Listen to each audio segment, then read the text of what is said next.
Alhamdulillahi Rabbil Alamin. Wassalatu wassalamu ala ashrafil anbiya'i wal mursalin wa ala alihi wa ashabihi ajma'in. Rabbi shrah li sadri wa yassir li amri wa hlul 'uqdatam min lisani yafqahu qawli.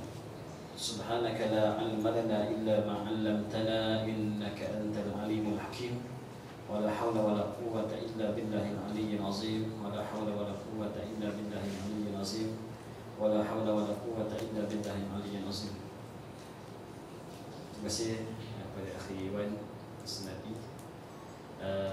pimpinan ikram Shah Alam, syekh-syekh ulama-ulama yang banyak yang ramai di Shah Alam.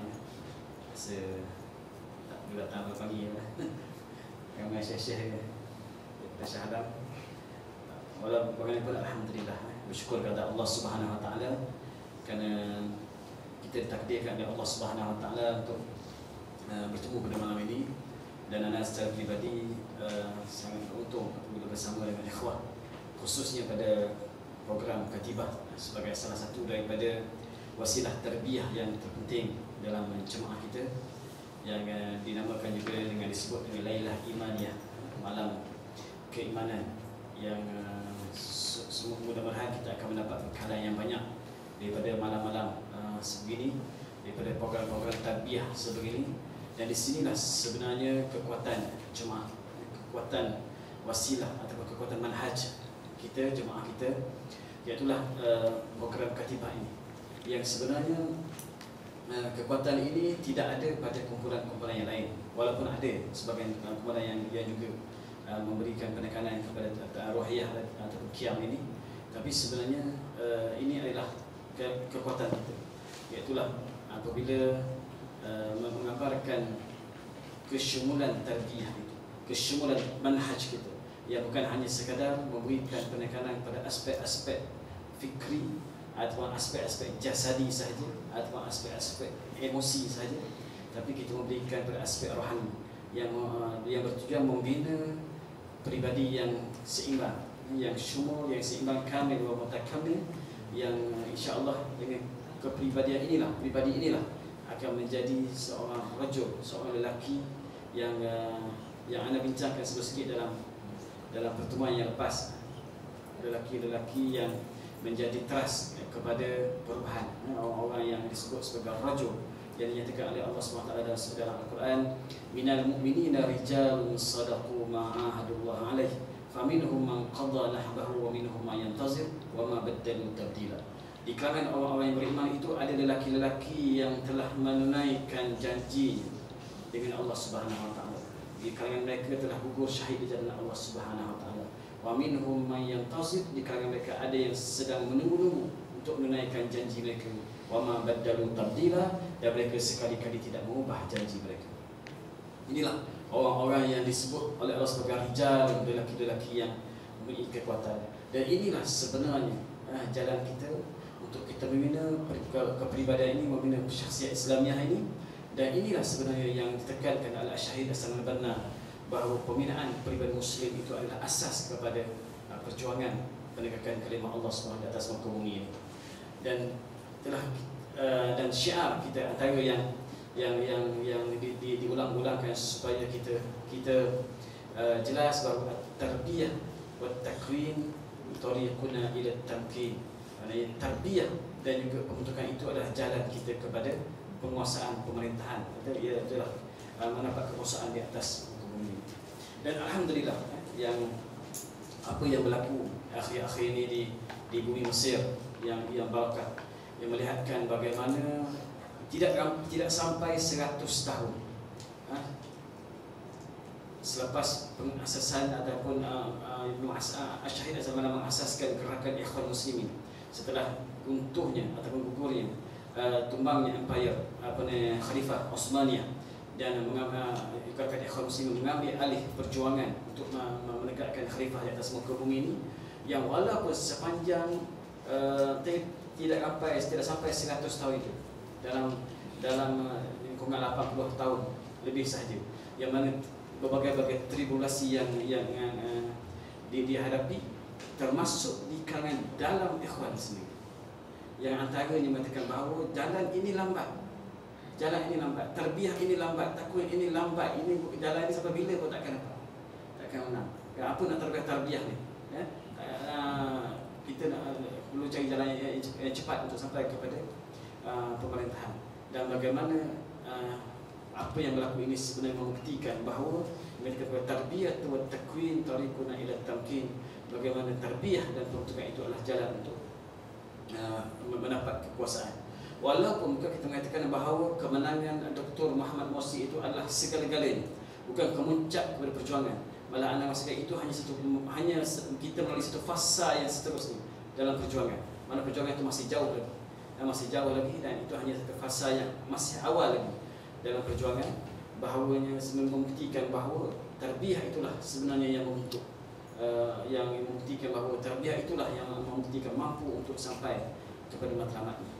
Walaupun ada mungkin sehingga kan Ustaz almarhum Mustafa Mashhur sendiri dah bergarang sebuah kitab yang berbunyi Tariqud Da'wah Bainal As-Salah wal Inhiraf, jalan dakwah antara keaslian dan juga penyelewengan, yang mana antara perkara-perkara yang diubati oleh Syahid Mustafa Mashhur dalam buku itu sendiri ialah bagaimana al-inhiraf, iaitu penyelewengan yang menyatakan bahawa tidak memberikan penekanan kepada aspek-aspek tarbiyah.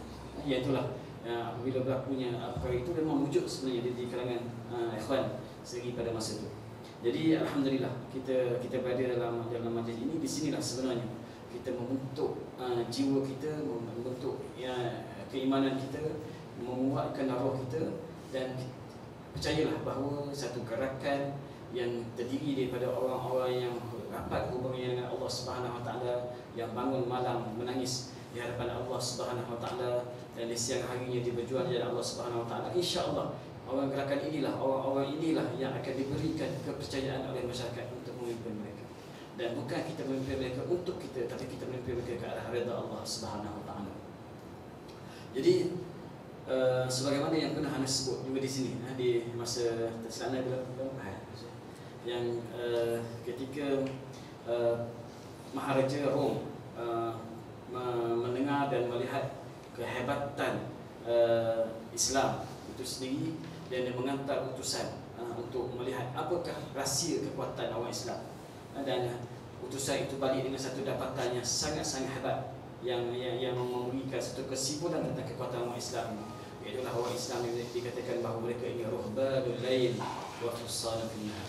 Mereka adalah rahib-rahib di malam hari, dan di siang hari mereka adalah panglima-panglima tentera yang gagah perkasa di atas hidup. Yang mana itulah kekuatan awak Islam, bahawa mereka di malam hari adalah orang-orang yang seperti rahib-rahib yang beribadah kepada Allah Subhanahu Wa Taala, seolah-olah mereka adalah rahib yang lupa dunia ini, dan mereka menangis bermunajat kepada Allah Subhanahu Wa Taala. Dan di siang hari mereka adalah orang pejuang-pejuang yang gagah di medan perang. Itulah rahsia kekuatan umat Islam, dan itulah juga rahsia kelemahan umat Islam hari ini. Ialah kerana umat Islam tidak ada formula itu, yang mana kita tidak ada formula ruhbanul lail itu. Umat Islam hari ini yang ada kalau berjaga malam itu ialah waktu-waktu seperti ini, tengok bola Euro kan. Ini waktu ni berjaga malam. Itu yang ada. Yang bukan untuk menjadi rahib-rahib mengabdikan diri kepada Allah SWT. Dan di siang hari mereka adalah orang-orang yang lemah. Orang-orang yang lemah, bukan pahlawan-pahlawan yang gagah. Jadi di kuda ataupun dalam konteks kita ni, bila orang-orang yang gagah, orang-orang yang cekap, orang-orang yang hebat dalam kerja-kerja dakwah di medan pada siang hari bersama dengan masyarakat yang bersabar dengan kerenah masyarakat. Itulah sebenarnya kalau kita nak mengembalikan kekuatan umat Islam sebagaimana yang telah terbukti di zaman Rasulullah dan para sahabat, ialah kita kembalikan semula formula. Ialah kita menjadi orang-orang yang ruhbanul lail. Di malam hari kita adalah rahib-rahib yang beribadah kepada Allah Subhanahu Wa Taala, dan di siang hari kita adalah orang-orang yang hebat di medan dakwah, yang mengambil apa saja asbab membawa kemenangan. Dan insya-Allah sekiranya kita menggabungkan kedua-dua kekuatan ini, kita akan menjadi orang-orang yang hebat, insya-Allah, yang akan diberikan kepercayaan untuk memegang amanah mungkin ummah ke arah kesejahteraan dan redha Allah Subhanahu Wa Taala. Jadi ikhwah yang dikasihi oleh Allah Subhanahu Wa Taala, ana diminta oleh akhi Iwan untuk berbicara tentang rabbaniyin, ciri-ciri orang rabbani. Dan apabila disebut tu, nanti ingat ayat ni lah. Ingat ayat ni, yang menyebut secara jelas tentang perkara itu, iaitu firman Allah Subhanahu wa taala, A'udzu billahi minasyaitonir rajim, wa ma kana li basharin an yu'tiyahu Allahul kitab wal hukma wan nubuwwata thumma yaqulu lin-nasi kunu 'ibadan li min dunillah walakin kunu rabbaniyyin bima kuntum tu'allimuna al-kitab wa bima kuntum tadrusun. Ayat 79.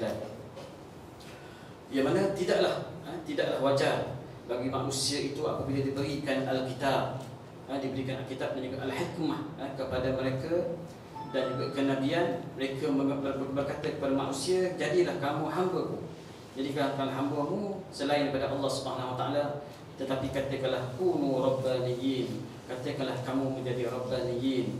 Dengan apa? Dengan apa yang kamu pelajari daripada Alkitab dan apa yang kamu ajar pada Alkitab itu dan apa yang kamu pelajari daripada Alkitab.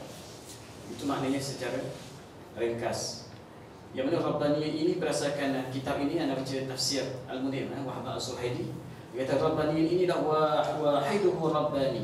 Rabbaniyyin wahid mufrad dia adalah Rabbani, iaitu al-mansub ila Rabb, yang disandarkan kepada Rabb, li'annahu 'alimun bihi muwazibun 'ala ta'atihi, iaitu orang-orang Rabbani ini ialah orang-orang yang kenal Allah Subhanahu wa taala dan sentiasa taat kepada Allah Subhanahu wa taala. Dan yang dimaksudkan dengan Rabbaniyyin ini, dia kata yang dimaksudkan Rabbaniyyin ini ialah, dia kata al-ulama al-fuqaha al-'amiluna al-mansubuna ila Rabb, iaitu ulama-ulama fuqaha yang beramal dengan ilmu mereka dan mereka ini disandarkan kepada Allah Subhanahu wa taala. Maka orang mereka ialah orang-orang yang taat kepada Allah Subhanahu wa taala, orang-orang yang diberikan ilmu dan beramal dengan ilmu dia. Itulah orang-orang Rabbani. Dan Muhammad bin Hanafiyah yang mengatakan, hina mata Ibn Abbas, seorang sahabat Muhammad bin Hanafiyah ini, ketika matinya, ketika meninggal Ibn Abbas, dia menyatakan, al-yawm mata rabbani hazil ummah, maka hari ini matilah, meninggallah seorang Rabbani ummah ini. Apabila matinya Ibn Abbas, Ibn Abbas dia diriwayatkan ialah seorang sahabat yang sangat memahami Al-Quran, sangat memahami Alkitab. Itulah ketika Nabi Ibn Abbas dilahirkan, yang Nabi sallallahu alaihi wasallam telah mendoakan Ibn Abbas ini dengan doa yang masyhur. Nabi mengatakan, Allahumma faqihhu fid din wa 'allimhu at-ta'wil. Ya Allah, faqihkanlah, berikanlah ia kefahaman tentang Al-Quran, wa 'allimhu at-ta'wil, dan ajarkannya tentang at-ta'wil. Itulah Ibn Abbas. Dan ketika Ibn Abbas meninggal, Muhammad bin Al-Hanafiyah ini menyatakan bahawa kalau mata, dia kata, al-yawm mata rabbani hazil ummah, hari ini meninggallah, matilah Rabbani, seorang Rabbani daripada ummah ini. Baik, ayat yang 79 ini yang dikeluarkan Ibn Ishaq dan Baihaqi dari Ibn Abbas. Dia kata, qala Abu Rafi' al-Qarazi hina ijtamat al-ahbar min al-yahud wal nasara min ahli Najran 'inda Rasulillah. Ibn Abbas menyatakan bahawa apabila berlaku rahib-rahib daripada orang-orang Yahudi dan Nasrani ahli Najran ini, daripada negeri Najran, berhimpun di sisi Rasulullah sallallahu alaihi wasallam, yang mana Rasulullah menyeru mereka kepada Islam, da'ahum ilal Islam, mereka menyeru rahib-rahib ini kepada Islam, dan mereka bertanya kepada Rasulullah sallallahu alaihi wasallam, ya Muhammad, aturidu ya Muhammad an na'budaka kama ta'budun nasara Isa, adakah kamu ya Muhammad nak suruh kami sembah kamu sebagaimana orang Nasara sembah Nabi Isa? Dia tanya kepada Nabi Muhammad sallallahu alaihi wasallam. Maka Nabi kata, ma'azallah, dilindungi oleh Allah Subhanahu wa taala. Maka turunlah fa anzalallahu fi zalika, ayat ini, turun ayat ini. Maknanya ayat ini dikatakan Ibn Abbas turun ketika Nabi bersama dengan rahib-rahib dari orang Yahudi dan Nasrani, yang mana Nabi menyeru mereka kepada Islam dan mengatakan bahawa, adakah kamu menyeru kami menyembah kamu sebagaimana orang Nasrani menyembah Nabi Isa AS. Jadi itu yang sebab turun ayat ini. Satu riwayat yang cerita sebab turun ayat ini, itu sebab turun ini. Yang mana dalam ayat ini tafsir ini kala yang bagi li basyarin yunazzilullahu alaihi alkitab, tidaklah wajar bagi seorang manusia yang diturunkan kepadanya Alkitab dan diajar kepadanya hikmah dan diajar kepada tentang agama. Tidak wajar bagi manusia untuk menyeru manusia supaya menyembah mereka. tapi hendaklah kita suruh manusia supaya menyembah Allah Subhanahu Wa Taala, dan kita suruh manusia supaya menjadi rabbani, orang-orang yang dinisbahkan kepada Allah Subhanahu Wa Taala, orang-orang yang faham Al-Quran, orang-orang yang faham tentang syariat Allah Subhanahu Wa Taala, yang belajar Al-Quran, yang mengajar Al-Quran dan beramal dengan Al-Quran. Itulah dikata di sini, jadi masukkan rabbani inilah al-ulama, al-fuqaha, al-amilun, orang-orang yang alim, orang-orang yang diberikan ilmu tentang Al-Quran, dan orang-orang yang beramal dengan ilmu itu. Sebab itulah kalau kita lihat dalam ayat itu, orang-orang rabbani ini disebut oleh Allah SWT ialah bima kuntum tu'allimuna al-kitab wa bima kuntum tadrusun, dengan apa yang kamu ajar tentang Al-Quran itu dan juga apa yang kamu pelajari. Jadi sebenarnya apabila kita berbicara tentang orang-orang rabbani ini, ialah dia sebenarnya sangat rapat dengan kitab Allah Subhanahu Wa Taala, sangat rapat dengan Allah, sangat rapat dengan Al-Quran, yang mana kita mengajar orang Al-Quran dan kita belajar Al-Quran. Itulah antara satu perkara yang sangat besar apabila kita bincangkan rabbani ini. Jadi ikhwah yang dikasihi sekalian, apabila kita berbicara tentang rabbani ini, ana teringat juga pada kitab yang mungkin saya harus kenal juga kita sahabat, kitab Ma'arif At-Tariq. Ma'arif At-Tariq karangan Ustaz Mustafa Masyhur yang diterjemahkan Mustafa Masyhur saya kutub dengan terjemahan petunjuk sepanjang jalan, yang mana dalam kitab ini ada bab yang kedua yang biasa dibicarakan, iaitu Jilul Quran Farid, generasi Al-Quran yang unik, sebagai generasi yang dinyatakan sebagai generasi Rabbani, generasi yang sangat rapat dengan Al-Quran. Jadi apabila Allah SWT menyatakan bahawa orang Rabbani ini, ciri-ciri orang Rabbani itu ialah bima kuntum tu'allimun al-kitab wa bima kuntum tadrusun, apa yang kamu ajar tentang kitab itu dan apa yang kamu pelajari, ialah menunjukkan bahawa kita tak dapat lari daripada sebenarnya kita membicarakan tentang generasi yang bagaimana mereka menghayati Al-Quran. Dan anda nak membacakan petikan-petikan daripada kitab Ma'arif At-Tariq yang rasanya sangat-sangat terkesan apa yang saya kutub sebutkan dalam ini. Walaupun kitab ini telah pun mungkin sebagai kita dah baca lama dah.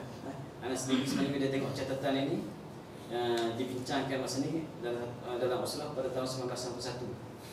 1991 ni 2012, 21 tahun lepas kan. 21 tahun lepas. Tapi bila baca kali ni setelah 21 tahun. Boleh apa dia? 11 tahun. Sebenarnya bukan satu ya.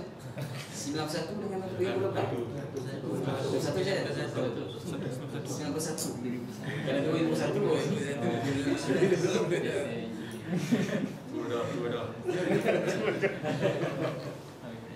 maknanya 21 tahun. Sebenarnya walaupun kitab yang sama, ayat yang sama, tapi kefahamannya berbeza. Sebab dulu kita faham cara kita faham dulu. Cuma 21 tahun lepas. Ya, masa tu anak kat Morocco lah belajar di sana. Cara dakwah saya student. Dan tak kerja lagi, tak kahwin pergi masa tu. Tak kahwin, start sebelum kahwin. Jadi kemudian setelah bekerja, berdakwah dalam masyarakat, maka mungkin itu lain buat kefahamannya. Jadi itulah kitab-kitab yang sebenarnya.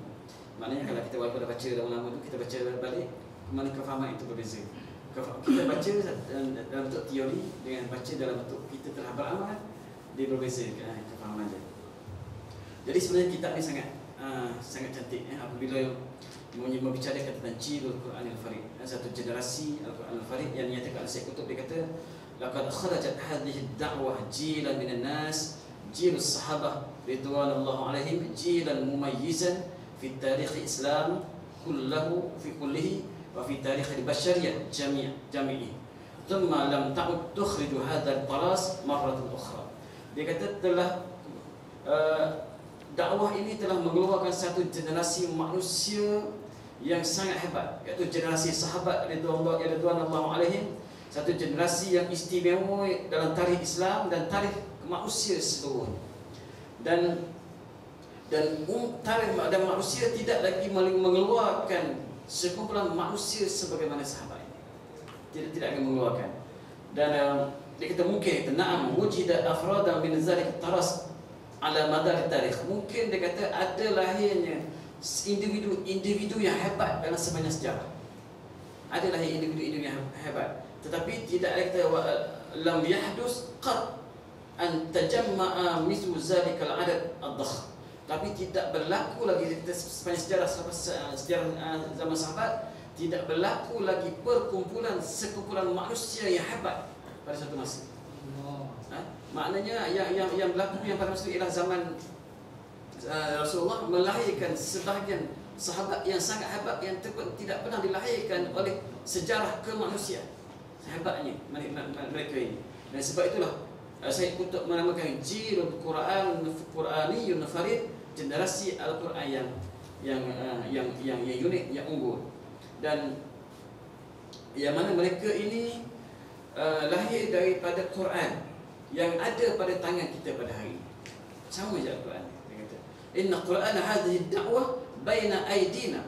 Quran yang ada pada dakwah itu ada pada tangan kita pada hari ini. Sama saja Al-Quran itu. Dia tidak berbeza. Dan begitu juga mereka bersama dengan Rasulullah SAW pada hari itu dengan hadis-hadis Nabi SAW. Cuma yang kurangnya pada hari itu, kurangnya pada hari ini ialah tidak adanya peribadi Rasulullah SAW. Itu saja kurangnya. Al-Quran itu Quran yang sama dan hadis-hadis Nabi SAW sampai kepada kita. Yang kurangnya hanya sekadar batang tubuh Nabi saja yang tidak ada bersama. Walau bagaimana saya untuk mengatakan, dia katakan lau kana wujudu syakhs Rasul SAW hinama liqiyam hadhihi ad-da'wah wa ityaniha wa ityani thamaratiha ma ja'ala Allah da'watan lin-nasi kaf. Walau bagaimanapun sebenarnya wujudnya batang tubuh Rasulullah itu tidak menjadi syarat kepada dakwah ini. Sebab kalaulah wujudnya batang tubuh Rasulullah itu sebagai dakwah, nescaya Allah tidak akan taklifkan dakwah ini kepada kita. Tapi Allah taklifkan dakwah ini kepada kita, menunjukkan bahawa walaupun Rasulullah SAW tidak ada bersama dengan kita, tapi dakwah itu tetap kita pikul. Dan saya untuk memberikan 3 sebab, 3 ciri bagaimana para sahabat lahir sebagai generasi yang terbaik. Yang mana yang dia menyatakan, saya untuk menyatakan bahawa ciri yang pertama dia kata yang menyebabkan sahabat lahir sebagai generasi yang terbaik ini ialah kana an-nab' al-awwal allazi istaqa minhu zalika al-jail wa nab' al-Quran. Asas ataupun perkara yang diambil oleh generasi ini ialah yang pertama sekali ialah mereka mengambil daripada Al-Quran. Dan mereka mengambil daripada sumber Al-Quran, Al-Quran wahdah, dan mereka hanya mengambil Al-Quran sahaja sebagai sumber mereka dan hadis sebagai huraian kepada Al-Quran. Bukan bermakna pada masa itu, saya katakan bukan bermakna pada masa itu tidak ada rujukan-rujukan yang lain, tidak ada tamadun-tamadun yang lain. Bahkan pada hari itu adanya tamadun-tamadun yang lain, adanya rujukan-rujukan yang lain. Bukan kita kana al-Quran wahdu idzan wa nam allazi yastaquna minhu. Quran sajalah yang mereka ambil pada hari itu dan mereka berpada dengan Al-Quran. Dan walaupun pada hari itu manusia pada hari itu adanya tamadun-tamadun yang lain. Dia kata lam yakun bil bashariyah yawmaha hadarah wala saqafah wala ilma wala muallafat wala dirasat kalla faqad kanat hadha hunaka hadarat ar-ruman wa saqafatuha wa kutubuha wa qanunuha allazi ma tazalu urba ta'ishu alaiha. Bahkan dikata pada masa itu, pada zaman Rasulullah SAW sudah pun ada tamadun Rom pada masa itu. Mereka sudah ada pada hari itu saqafah mereka. Mereka telah ada kitab-kitab mereka. Bahkan mereka telah ada undang-undang mereka. Dan sehingga hari ini pun sebenarnya masih lagi Eropah rujuk kepada tamadun Rom ini. Dan pada hari itu ada tamadun-tamadun yang lain. Ada tamadun-tamadun daripada Farsi, ada tamadun daripada Cina, ada tamadun daripada Igriq, ada tamadun daripada Hindia, ada tamadun-tamadun yang lain. Tapi kenapa pada hari itu masih lagi Rasulullah SAW suruh sahabat, ajar sahabat, tarbiyah sahabat, ambil ilmu, ambil sumber daripada semata-mata daripada Al-Quran. Sehingga kan diceritakan dalam kitab ini, Nabi SAW melihat Umar sedang memegang kitab Taurat. Sayyidina Umar sedang memegang kitab Taurat, dan Nabi menyatakan kepada Sayyidina Umar pada masa itu yang berkata, innahu wallahi law kana Musa hayyan baina azharikum ma halalahu illa an yattabi'un. Nabi menyatakan, wallahi sekiranya Nabi Musa hidup di kalangan kamu, tidak ada pilihan baginya, tidak ada kecuali dikena ikut. Menunjukkan bahawa itu walaupun Sayyidina Umar pegang kitab Taurat, tapi Nabi kata pada masa itu, walaupun Musa ada pada bersama kamu hari ini, Musa kena ikut. Makna tidak pegang pada kitab Taurat. Menunjukkan bahawa satu-satunya rujukan pada hari itu ialah rujukan Al-Quran. Dan dikatakan sini, izan faqad kana hunaka qasd min Rasulillah sallallahu alaihi wasallam ayuksira nabul allazi yustaqa minhu zalika al-jid wa fi fatat at-takwin al-ula ala kitabillah wahda. Yang mana diberitakan di sini bahawa Rasulullah sallallahu alaihi wasallam pada masa itu menghadkan sumber yang diambil pada hari itu semasa membentuk generasi yang terawal ini ialah semata-mata daripada Al-Quran. Jadi itu yang ciri yang pertama. Mana mereka mengambil sumber dalam kehidupan mereka daripada Al-Quranul Karim. Mereka mengambil hidayah daripada Al-Quranul Karim. Mereka mengambil petunjuk daripada Al-Quranul Karim. Walaupun pada masa itu ada tamadan-tamadan yang lain, ada kehebatan-kehebatan yang lain, tapi mereka tidak mengambil pada tamadan-tamadan yang lain, tapi mereka mengambil daripada Al-Quran. Mereka percaya kepada Al-Quran kerana dalam Al-Quran itu adalah kitabul hidayah yang terangkum pada semua perkara. Bukan hanya sekadar tentang kitab tentang akidah, bukan sekadar kitab tentang sirah, bukan kitab tentang kisah, bukan sekadar kitab tentang sains, tapi kitabul hidayah merangkumi semua perkara. Dan begitulah kita pada hari ini. Kalau kita nak mengembalikan semula kegemilangan ummah sebagaimana yang berlaku zaman Rasulullah SAW, kita perlu kembalikan ummah ini kepada mengambil daripada Al-Quran sebagai sumber ilmu mereka, mengambil Al-Quran sebagai sumber petunjuk kepada mereka, dan mereka tidak mengambil sumber-sumber yang lain daripada sumber Al-Quran.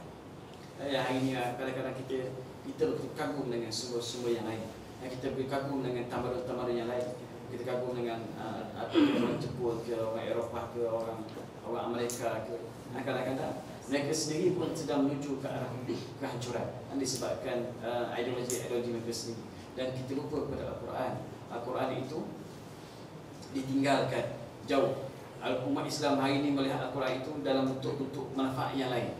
Hari ini umat Islam ambil Al-Quran itu, kalau orang meniaga, dia ambil Al-Quran di kantong ayat 9. Wa may yattaqillaha yaj'al lahu makhraja wa yarzuqhu min haitsu la yahtasib. Tapi nipu pula betul kan? Letak ayat 9 kan? Ataupun letak dalam Al-Quran ayat kursi itu rumah dia. Letak ayat kursi, tapi dengan lagu-lagu rocknya, dengan filem-filem yang tak baik dalam rumah tu. Maknanya Al-Quran tu hanya sekadar jadi hiasan sahaja. Jadi hiasan sahaja, dan sedangkan tidak diambil sebagai pelajaran. Sebab itulah kita sebenarnya kadang-kadang orang yang membaca Al-Quran untuk tujuan lain. Baca Al-Quran untuk dapat ketenangan hati, baca Al-Quran untuk dapat keberkatan, baca Quran untuk ubat, baca Quran untuk dengar keindahan lagunya, baca Quran untuk sebab-sebab yang lain, untuk dapat kesenangan dunia, bukan untuk dilihat apa yang perlu diamalkan. Kita tengok yang kedua yang saya menyatakan apakah ciri yang kedua, bagaimana para sahabat ini bermuamalah dengan Al-Quran. Dia kata, saya kata hunaka amilun asasi akhar. Di sana ada perkara yang sulit, yang berbeza dengan yang lain. Iaitulah para sahabat ini, mereka ini lam yakunu yaqra'una al-Quran biqasdi thaqafah wal tila'. Mereka baca Quran bukan sekadar untuk mengambil ilmu dan juga untuk melihat sahaja. Juga bukan untuk, dia kata wala biqasdi tazawuq wal mata', dan bukan untuk sekadar untuk merasa kemanisan dia saja ataupun untuk keseronokan saja. Walam yakun ahaduhum yatalaqqa al-Quran liyastakthira bihi min zadi thaqafah li mujarrad thaqafah. Dan mereka bukan sekadar baca Quran itu hanya sekadar untuk ilmu saja, untuk thaqafah saja. Dan tapi dia kata innama kana yatalaqqal Quran liyatalaqqal amra Allah fi khassah sya'nuhu wa sya'nu al-jama'ah allati ya'ishu fiha. Yang mana mereka membaca Al-Quran ialah mereka untuk mengetahui apakah perintah Allah Subhanahu Wa Taala, perintah kepada mereka dan perintah kepada jemaah, dan mereka melaksanakan perintah Allah Subhanahu Wa Taala. Para sahabat membaca Al-Quran untuk melihat apakah perintah Allah untuk mereka amalkan, dan mereka mempelajari Al-Quran bukan hanya untuk berlumba-lumba untuk mendapatkan banyak baca Al-Quran itu dalam majlis wahidah dia kata, tapi mereka belajar Al-Quran itu untuk diamalkan. Sebab itulah diriwayatkan para sahabat yang mana mereka difakana yaktafi bi 10 ayat hatta yahfazuha wa ya'malu biha kama jaa fi hadis Ibnu Mas'ud radhiyallahu anhu. Yang mana para sahabat Ibnu Mas'ud menyatakan bahawa para sahabat ini mereka tidak berlumba-lumba untuk mengambil banyak Al-Quran daripada Nabi SAW, tapi mereka hanya sekadar belajar 10 ayat dan mereka hafal ayat itu dan mereka amal ayat itu, barulah mereka ambil ayat-ayat yang daripada Rasulullah SAW. Mana mereka belajar Al-Quran untuk diamalkan, mereka belajar Al-Quran untuk dilaksanakan, dan bukan hanya untuk mendapat perkara-perkara yang lain, hanya untuk keindahan saja. Yang mana kita lihat pada hari ini, memang Al-Quran itu tadilah untuk ubat. Yang kadang-kadang jumpa ustaz-ustaz ataupun orang yang boleh ubat-ubat ni untuk baca Al-Quran. Saya pun sendiri kat pejabat tu biasalah sekarang ni dah kurang sikit sebab ada orang lain dengan ada orang lain power lagi. Tapi ada lagi, masih ada lagi datang-datang. Ada sekali tu ada perempuan datang pakai dia tak pakai tudung ataupun kalau pakai tu tak sempurna lah. Daripada masalah cerita-cerita masalah dia sebenarnya bawa air segelas, bawa air segelas, bawa air sebotol, air mineral. Nanti mestilah bawa air sebotol. Jadi pun apa ni, bila orang minta saya pun tak pandai pun sebenarnya, kan pandai pun kan. Mana bila orang minta tu kita baca lah apa yang betul kan. Lepas tu baca, kemudian saya kata ke dia, dia kata Al-Quran ni sebenarnya yang saya buat ni doa, saya doa. Tapi yang sebenarnya di adik ni lah yang paling utama. Maknanya kena ubah lah kita. Kena ubah, maknanya kalau pakai pakaian tu kena sempurna lah. Pakai tudung, kerana itu adalah tuntutan Allah Subhanahu Wa Taala supaya kita menuntut menuntut aurat kan. Kata kalau saya baca ayat satu ton terang kata. Satu ton terang saya baca ni takkan kesan kata. Yang penting pada tuan punya badan kan. Baca pasal satu ton terang, satu qolah, kalau ayat tuan punya badan tak beramal Quran takkan jadi, takkan dapat. Ia dikatakan wa nunazzilu minal Quran ma huwa shifa wa rahmatul mu'minin. Ya Allah, kami turunkan Al-Quran itu apa yang jadi syifa dan rahmat kepada orang-orang yang beriman. Jadi Al-Quran itu sebenarnya dia menjadi syifa itu kepada orang-orang yang beramal dengan.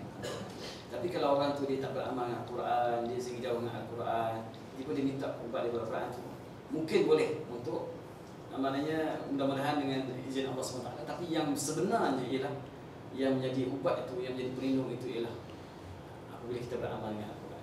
Sama juga dengan orang yang gantung ayat kursi kat rumah tadi. Gantunglah sepenuh rumah ayat kursi pun, dan penuh ayat kursi, tapi kalau rumah tu tidak dekat Al-Quran, tidak dekat dengan Allah Subhanahu Wa Taala, syaitan masuk juga. Syaitan masuk juga.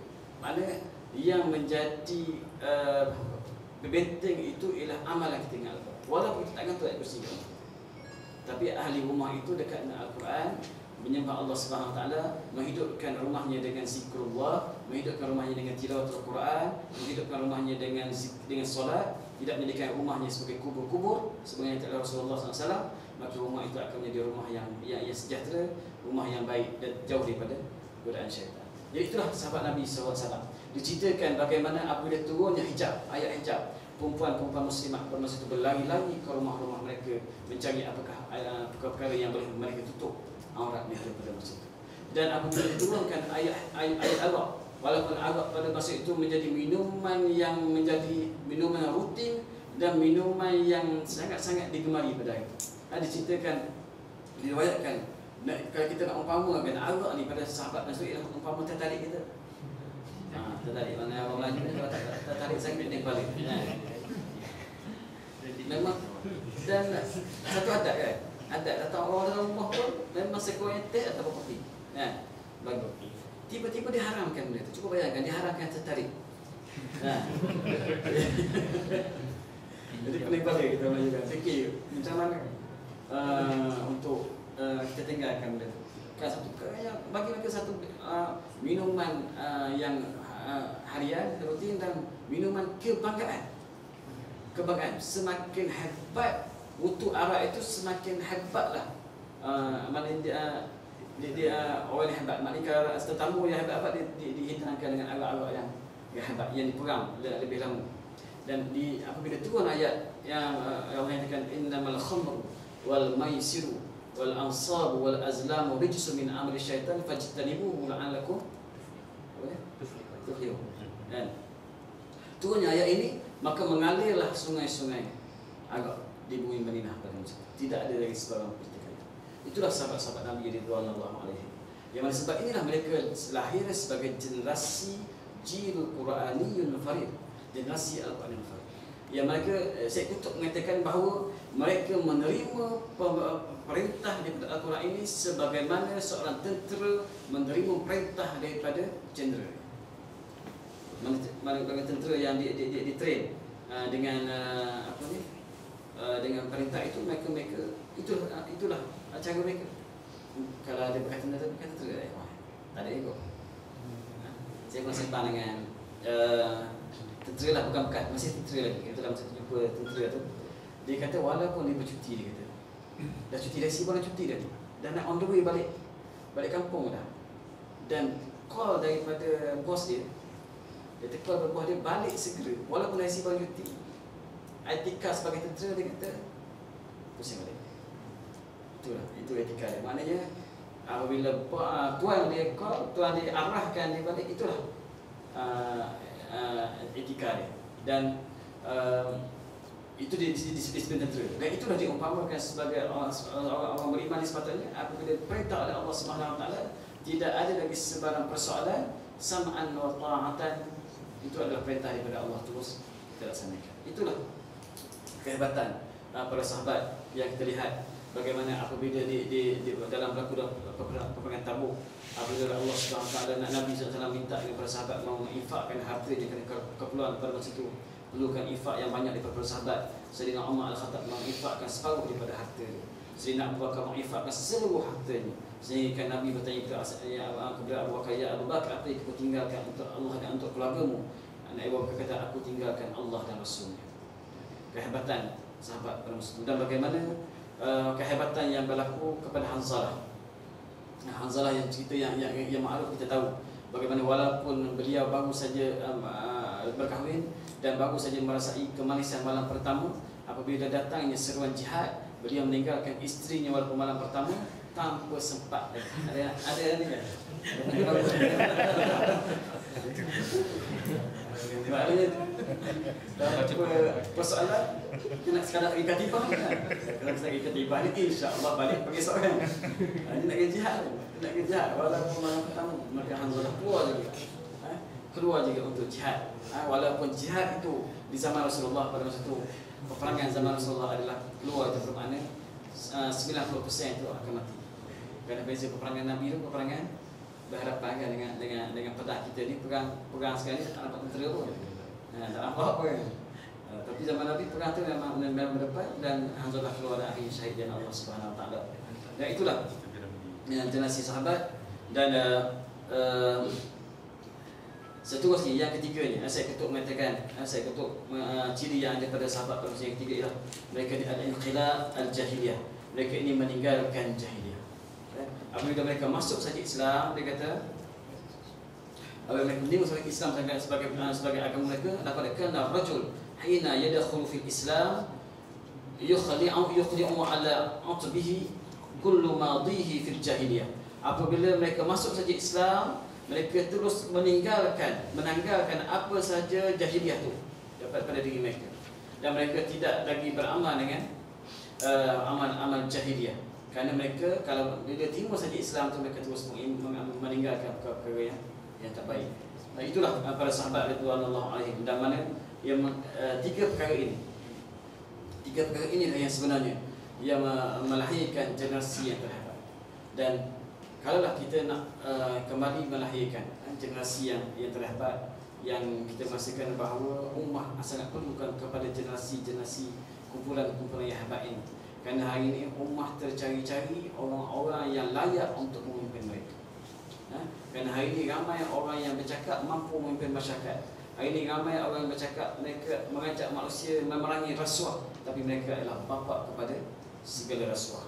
Maka hari ini ramai orang mengajak manusia supaya amanah dalam pekerjaan, tapi mereka sendiri orang yang khianat dalam amanah yang diberikan kepada mereka. Ramai hari ini orang-orang yang berbicara tentang kehebatan, tentang kebersihan dan sebagainya, tapi mereka jauh daripada Allah Subhanahu Wa Taala. Dan ummah sebenarnya tercari-cari orang-orang yang mampu memimpin mereka.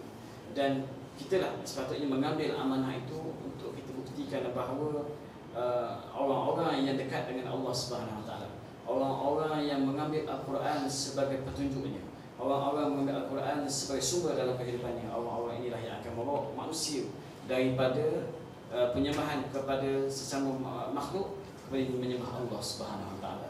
Jadi ikhwah yang dikasihi oleh Allah Subhanahu Wa Taala, marilah sama-sama kita membentuk diri kita menjadi Rabbani, orang Rabbani yang dinyatakan oleh Allah Subhanahu Wa Taala, kunu rabbaniyyin bima kuntum tu'allimuna kitab wa bima kuntum tadrusun. Jadilah kamu orang-orang Rabbani dengan apa yang kamu ajar pada Alkitab itu dan apa yang kamu pelajari pada Alkitab. Maknanya kita menjadi orang-orang yang hampir dengan Al-Quran, orang-orang yang selalu membaca Al-Quran, orang-orang yang berusaha untuk memahami Al-Quran, dan orang-orang yang lebih penting daripada itu ialah berusaha untuk beramal dengan Al-Quran. Kerana yang dimaksudkan Rabbani di sini, tafsir ini kata al-ulama al-fuqaha al-amilun, ialah orang-orang yang alim tentang Al-Quran, tahu tentang Al-Quran, yang tahu tentang Al-Quran, yang beramal dengan Al-Quran. Bukan hanya sekadar Al-Quran itu dibaca untuk mendapatkan keseronokan dan keindahannya sahaja, tapi yang penting ialah diamalkan. Itulah yang penting, dan itulah yang utama untuk kita amalkan Al-Quran. Dan sebenarnya yang utama ialah amal itu sebenarnya. Yang kalau kita fikirkan, kalau kita katakanlah kita beribadah, kita baca Quran banyak-banyak, kita sembahyang banyak-banyak, untuk apa? Untuk apa? Mana adakah kita nak baik seorang-seorang, banyak zikir seorang-seorang? Adakah itu yang menjadi matlamat? Ataupun kalaulah seorang tu dia belajar mutalaah, mengadap tok syekh, belajar baca kitab banyak-banyak, ngapal banyak-banyak, adakah sekadar itu sahaja? Kerana sebenarnya seorang yang terbaik itu adalah orang yang paling manfaat kepada manusia. Khairukum anfa'ukum linnas. Sebaik-baik kamu ialah orang yang paling bermanfaat kepada manusia. Itu yang utama sebenarnya. Yang paling utama ialah orang yang bersabar, yang masuk dalam masyarakat dan bersabar dengan kerana masyarakat.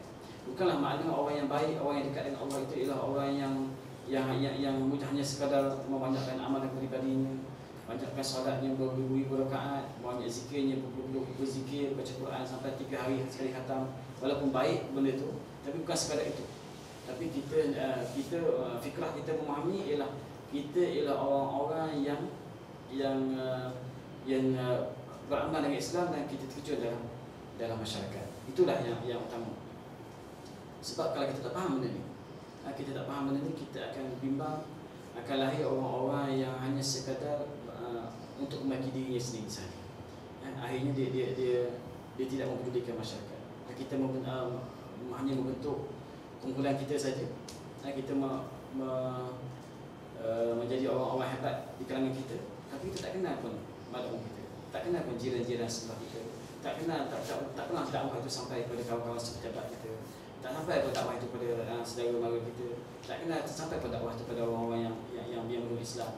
Kerana kita hanya sekadar untuk baik diri kita. Mana kita kena faham bahawa untuk menjadi manusia yang baik itu ialah manusia yang bermanfaat kepada orang lain. Itu yang utama. Kalau kita apa saja kita lakukan pun ialah kita persembahan kita kepada masyarakat. Itu yang perlu kita betulkan. Dan juga anak tersebut yang lepas kita bukan hanya sekadar pengurus dakwah.